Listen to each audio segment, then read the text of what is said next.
વનવાસ દીધો, મહેલમાં રહેનારા વનમાં કઈ રીતે રહેશે? તમને કઈ વિચાર ન આવ્યો? એક કઈ કઈમાં આસક્ત થઈને મારા રામને તમે વનવાસ દીધો.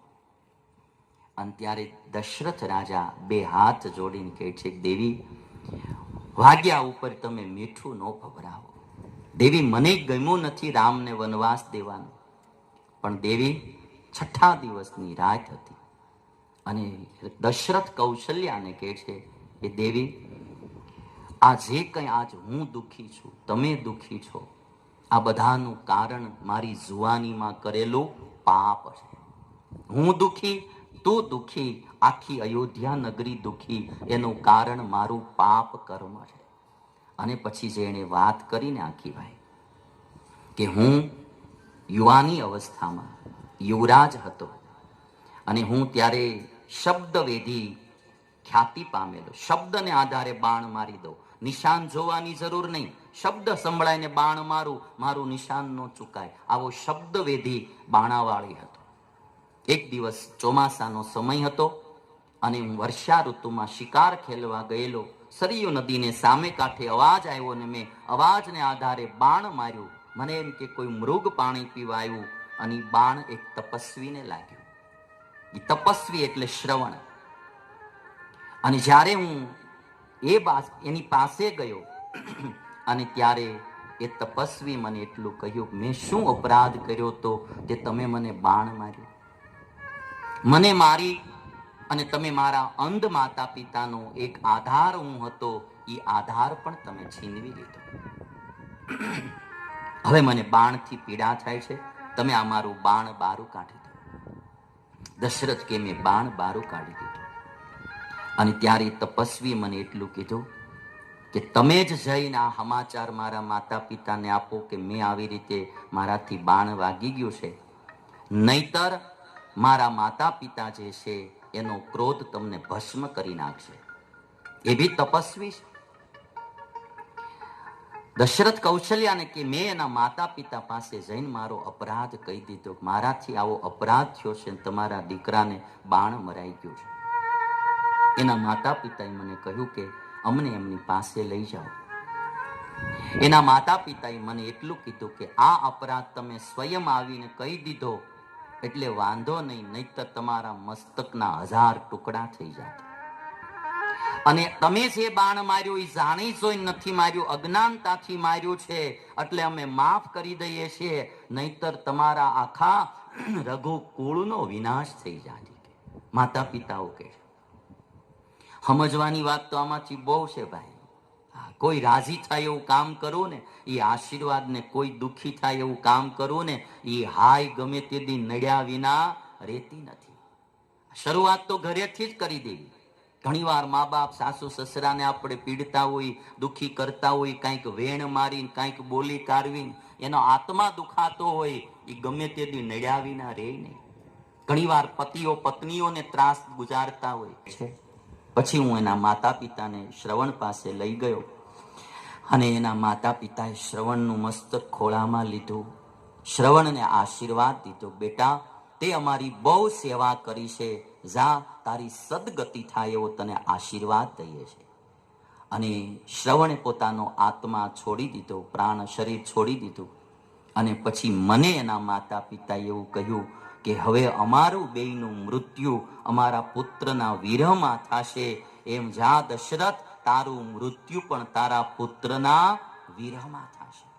દેવી આજ એ પાપનું ફળ હું ભોગવી રહ્યો છું. વાલ્મીકી રામાયણ લખે, છઠ્ઠા દિવસની રાત્રિએ રામ વનમાં ગયા પછી છઠ્ઠા દિવસની રાત્રિએ દશરથ રાજાએ પ્રાણ છોડી દીધા છે. અને ભાઈ આ પ્રાણ છોડાવવામાં નિમિત્ત કોણ બની? એની વાલામાં વાલી પત્ની કઈ કઈ. મને તમને મોહ છે કે આ મારા દશરથ રાજાના મૃત્યુમાં બીજું નિમિત્ત કોઈ નથી બન્યું, એની હગી વાલી પત્ની. અને એટલા માટે મેં કહ્યું એમ મારે તમારે કરવી. કોની કરું હું રાવ, એ કોઈ પારકા નથી. કોઈ જેને વેદના થઈ હોય ને ઘરના માણાથી, એની આ પંક્તિ છે, શેર છે બહુ સરસ મજાનો. કોની કરું હું રાવ, એ કોઈ પારકા નથી, જેણે કર્યા છે ઘાવ એ કોઈ પારકા નથી.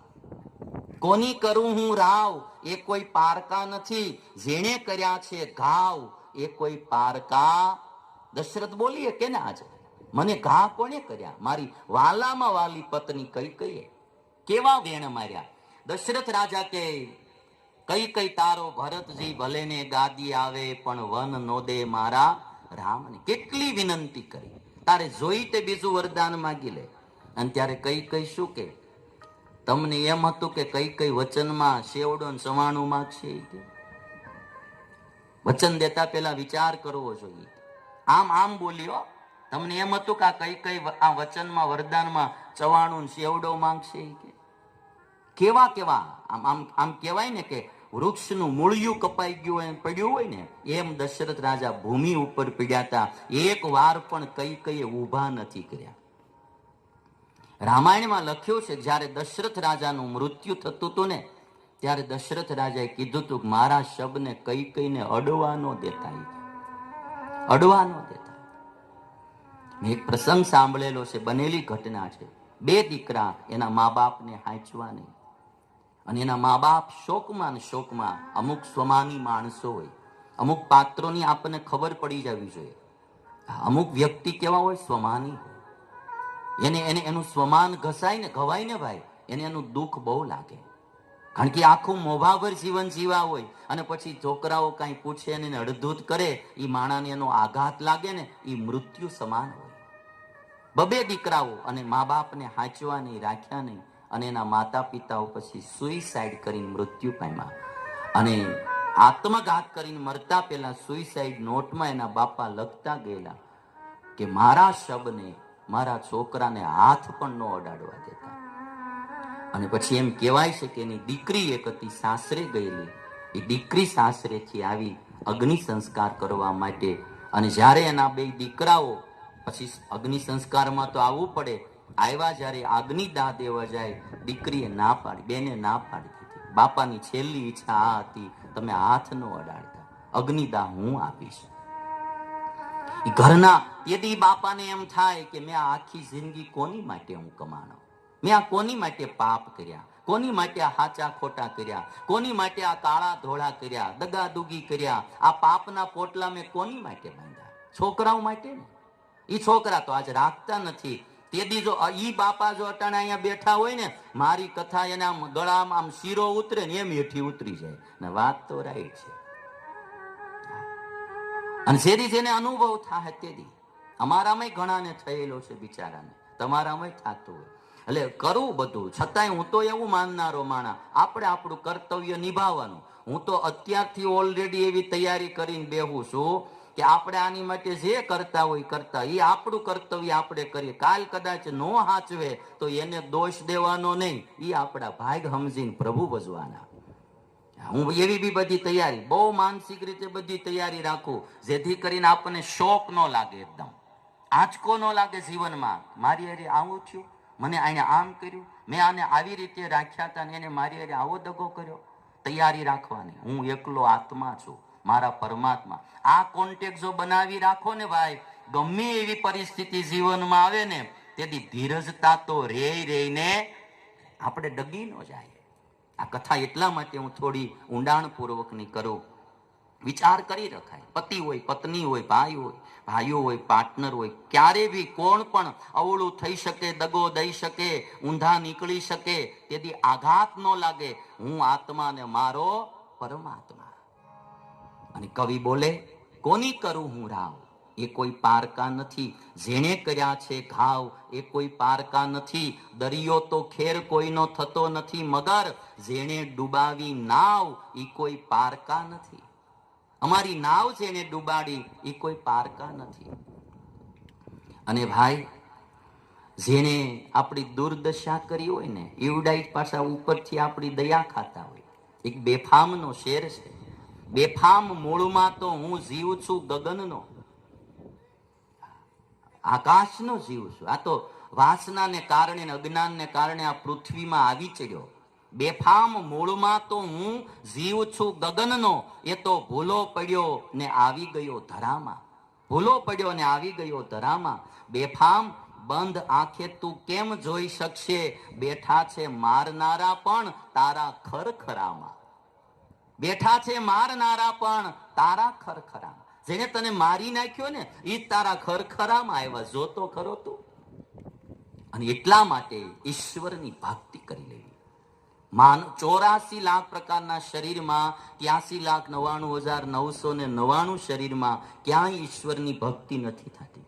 અટાણે કોઈ કૂતરું આવીને બેહવા કરે કે મારી કથા સાંભળવી, આપણે એને હડકારીને બારું કાઢી મૂકીએ.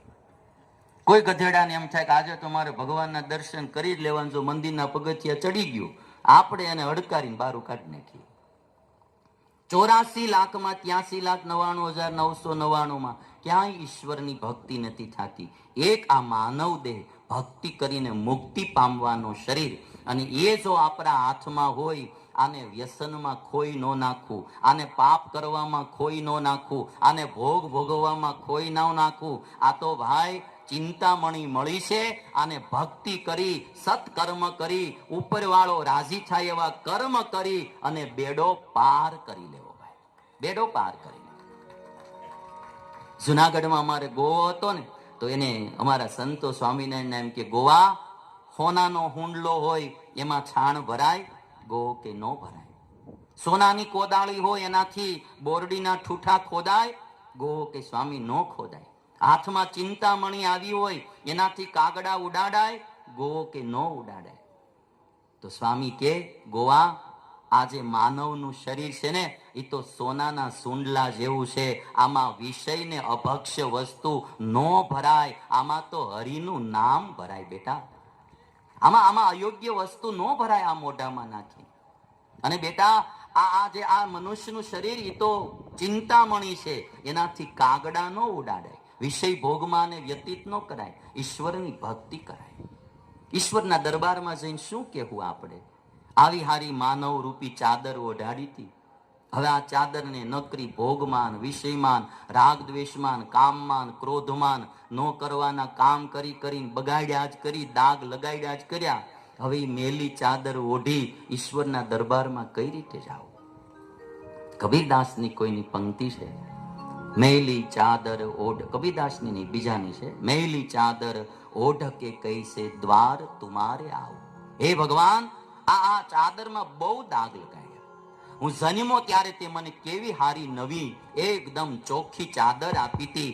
મેં આ જગતમાં જન્મી, નો કરવાના કામ કરી, નો જોવાનું જોઈ, નો ખાવાનું ખાઈ, નો પીવાનું પી, નો બોલવાનું બોલી, નો કરવાના કાર્યો કરી, આ ચાદરને નકરા દાગ લગાડ્યા. હવે આ મેલી ચાદર એટલી મેલી કરી નાખી, મેલી ઓઢીને તારા દરબારમાં હું કઈ રીતે આવું? કોઈ દી નો તારા મંદિરે આવ્યો, નો તારા નામ જપ કર્યા, નો તારું કીર્તન કર્યું, આખી જિંદગી ભોગમાન, પાપમાન, વ્યસનમાં, ફેશનમાં વ્યતીત કરી નાખી. આ ચાદર ઓઢીને કઈ રીતે આવો? બે પંક્તિ સાંભળીએ. નિર્મલ વાણી પાકર પ્રભુજી, હા, નામ ના તેરા ગાયા. નિર્મલ વાણી પાકર પ્રભુજી, नाम ना तेरा गाया. जहाँ जहाँ हो पूजा तेरी, नाही शीश झुका. हे हरि हर हार के आया. हे हरि हर मैं हार के आया. अब क्या हार चढ़ाऊं, मेरी चाह उड़ के कैसे द्वार तुम्हारे आऊं. हे पावन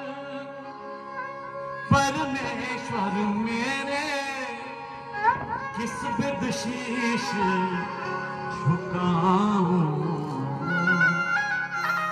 मैली चादर ओढ़ के कैसे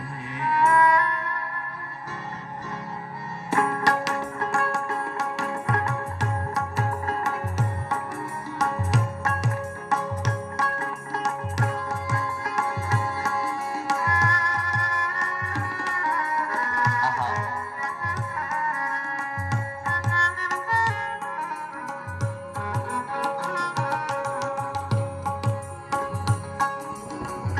तूने मुझको जग में भेजा भेजा, निर्मल देकर કાયા.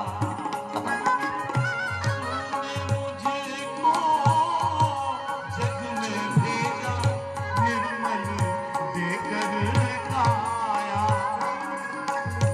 इस काया को आकर मैंने स्वामी दाग लगाया जन्म जन्म की मैली चादर जन्म जन्म की मैली चादर कैसे दाग छुड़ाऊं मैली चादर ओढ़ के कैसे द्वार तुम्हारे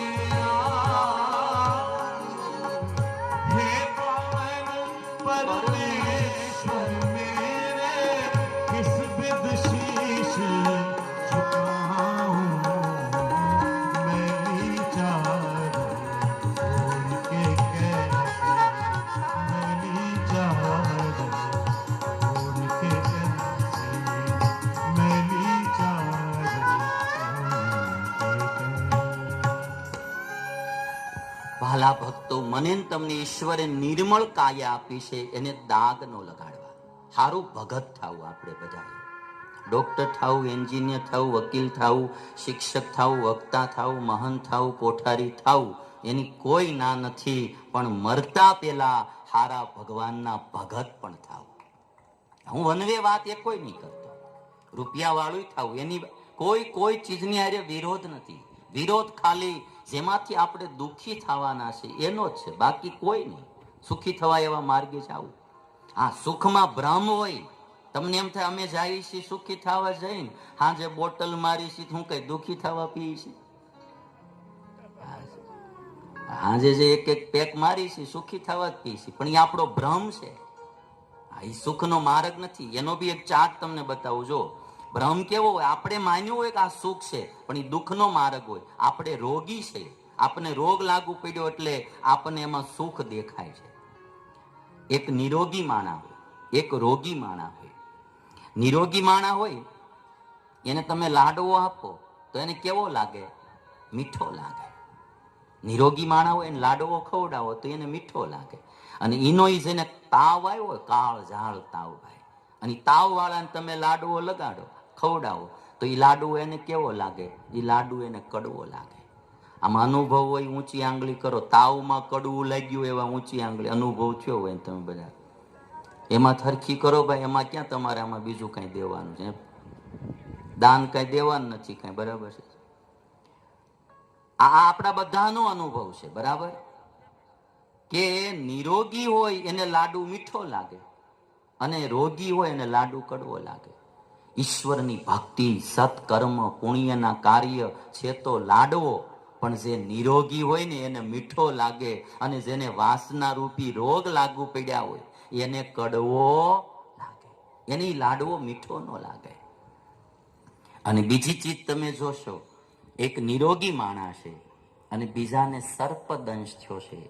સર્પ આમાં બહુ જાજા ન હોય એટલે ઊંચી આંગળી નહીં કરાવું, પણ સર્પ જેને કરડ્યો હોય.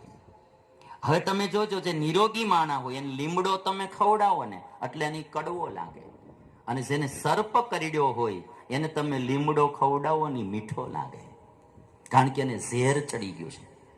એમ આ બધા વ્યસનો, ફેશનો, અમુક પાપ ને અમુક વાસનાઓ વિષયો છે તો કડવો લીમડો જ. જે નિરોગી હશે એની કડવો લાગશે, અને જેને ઝેર ચડી ગયું છે વાસનાનું, કોઈ અજ્ઞાનતાનું,